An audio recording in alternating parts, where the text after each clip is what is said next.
Perfect class. So in today's class, we are going to see the difference between helping verbs and main verbs. This is the main problem what the students face always while differentiating between helping verbs and main verbs. But from today onwards, you are going to have the exact meaning or the difference between these two words.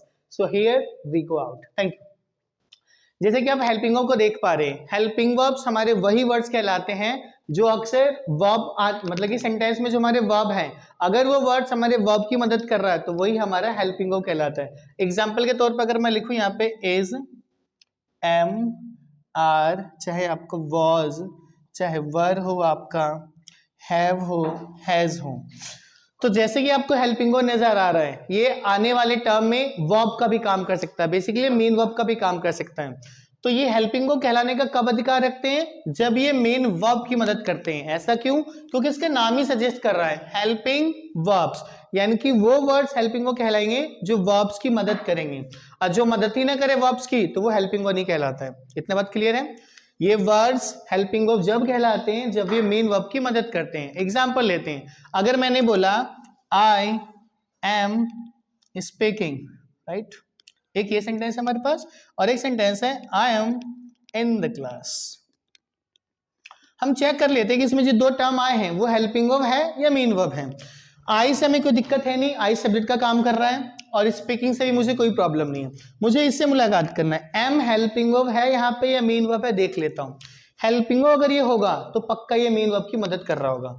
अगर ये word helping verb होगा तो पक्का ये main verb की मदद कर रहा होगा। तो क्या ये वर्ड किसी मेन वर्ब की मदद कर रहा है? हाँ जी, बिल्कुल कर रहा है। ये रहा आपका स्पीकिंग, यानी कि ये वाला वर्ड ने इसको मदद करा, यानी कि अभी हेल्पिंग वर्ब बन चुका है। तो यहाँ पे ये बिल्कुल हेल्पिंग वर्ब है, कोई शिकायत तो नहीं। अगला एग्जांपल लेते हैं, मैंने बोला I am in the class. I मेरा फिर से सब्जेक्ट है, मुझे बात है एम से करनी है। क्या ये एम यहाँ पे मेन वर्ब है या हेल्पिंग वर्ब है? अगर ये हेल्पिंग वर्ब होगा तो पक्का ये आने वाले वर्ब को मदद करेगा, और जब ये मदद ही नहीं करेगा तो ये हेल्पिंग वर्ब ही नहीं है। तो एम के आगे मुझे कोई वर्ब नजर नहीं आ रहा। इन आपका प्रीपोजिशन है, द आर्टिकल है, क्लास नाउन है, यानी कि इस वर्ड ने किसी की मदद नहीं करी, तो ये हेल्पिंग वर्ब कहलाने का अधिकार बिल्कुल नहीं रखता है। फिर ये है क्या? अब ये मेन वर्ब है, अब ये आपका मेन वर्ब है। ध्यान रखिएगा, इंग्लिश में ऐसा कोई सेंटेंस पॉसिबल नहीं है जहां पे आपका मेन वर्ब हो। या तो सेंटेंस में हेल्पिंग वर्ब मेन वर्ब दोनों साथ में आएंगे, या तो जो हेल्पिंग वर्ब आपको हेल्पिंग वर्ब लग रहा होगा वो बिहेवियर मेन वर्ब का रख रहा होगा। कैसे? एग्जांपल अभी दिया मैंने, एम जो है यहाँ पे ये मेन वर्ब का काम कर रहा है। कैसे मेन वर्ब है यहाँ पे? क्योंकि भैया ये किसी वर्ब की मदद नहीं कर रहा है, चूंकि ये मदद नहीं कर रहा है अभी हेल्पिंग वर्ब बन नहीं सकता। तो इंग्लिश कहती है सेंटेंस बनाने के लिए, इंग्लिश में कोई भी सेंटेंस बनाने के लिए आपको एक मेन वर्ब चाहिए। तो जो हेल्पिंग वर्ब आपको हेल्पिंग वर्ब लग रहा था वो हेल्पिंग वर्ब का बिहेवियर ना रख करके मेन वर्ब का बिहेवियर रख रहा है, तो यहाँ पे ये मेन वर्ब है।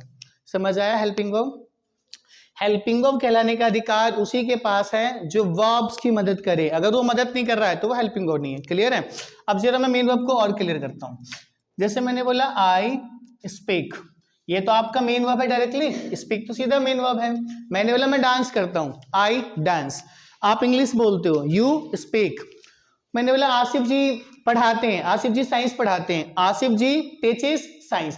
तो यहाँ पे जो पढ़ाना हो गया, खेलना हो गया, डांस करना हो गया, बोलना हो गया, ये सारे मेन वर्ब हैं।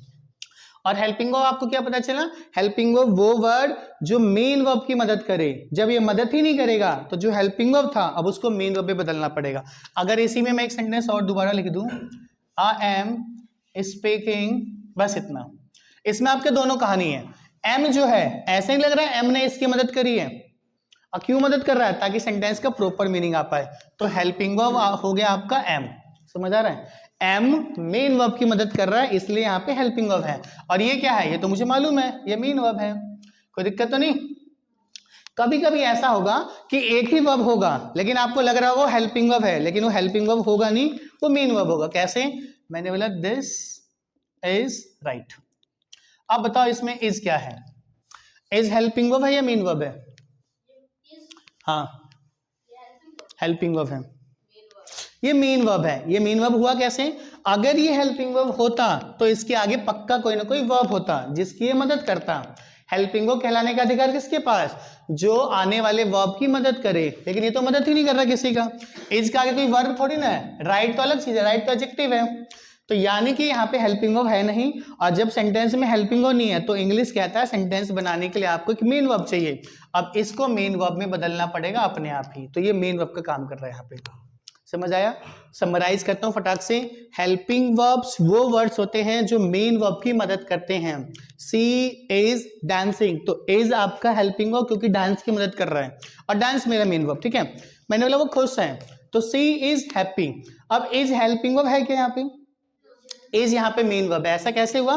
क्योंकि इज ने किसी की मदद नहीं करी, अब मदद नहीं करी तो हेल्पिंग वर्ब नहीं है, और जब हेल्पिंग वर्ब नहीं है तो इसको बदलना पड़ेगा मेन वर्ब की तरह। क्यों बदलना पड़ेगा? ऐसा इंग्लिश कहती है कि to make a sentence there must be at least a verb, एक सेंटेंस में वर्ब होना कंपलसरी है।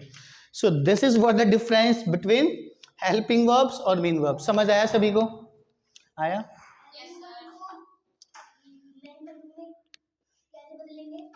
बदलेंगे नहीं। अगर एक सेंटेंस मैंने लिखा, देखो मैंने एक यहाँ पे दोबारा बोला आई हैव डन, मैंने आई हैव डन इट, मैंने कर लिया। इसमें दो चीजें हैं, एक तो ये वर्ब, एक तो ये वर्ब। मैं चेक कर लेता हूँ, डन तो पूरा प्योर वर्ब है, इसमें कोई शिकायत नहीं है। मैं हैव से मुलाकात कर लेता हूँ। अब मुझे देखना है हैव हेल्पिंग वर्ब है या हैव मेन वर्ब है। अगर ये हेल्पिंग वर्ब होगा तो ये पक्का आने वाले वर्ब की मदद करेगा।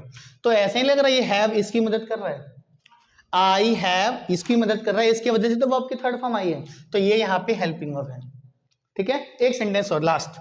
मैंने बोला आई हैव टाइम, क्या हैव के आगे कोई वर्ब है? तो ये मदद नहीं करेगा किसी की, यानी कि हेल्पिंग वर्ब कहला नहीं सकता। हेल्पिंग वर्ब तो तब कहलाता है ना जब ये वर्ब की मदद करता, वर्ब ही नहीं है तो ये हेल्पिंग वर्ब नहीं है। फिर क्या है ये? अब इसको बदलना पड़ेगा मेन वर्ब में। ऐसा इंग्लिश कहती है कि सेंटेंस बनाने के लिए आपको एक मेन वर्ब चाहिए तो चाहिए। तो अब ये कन्वर्ट हो चुका है हमारा मेन वर्ब में। ये कहानी था। हेल्पिंग वर्ब्स कहलाने का अधिकार वही वर्ड्स रखते हैं जो मेन वर्ब की मदद करते हैं। जो मदद ही नहीं करते हैं फिर वो खुद में वर्ब में बदलते हैं। ऐसा क्यों? क्योंकि इंग्लिश कहती है सेंटेंस बनाने के लिए आपको एक प्योर वर्ब, मेन वर्ब चाहिए तो चाहिए। आया समझ? उधर से आया sir? Thank you so much guys. The viewers, those who are watching us must have enjoyed the video. If so, then please hit the bell icon. Subscribe to us. Would love to see you in another video. Till then, bye. Take care guys.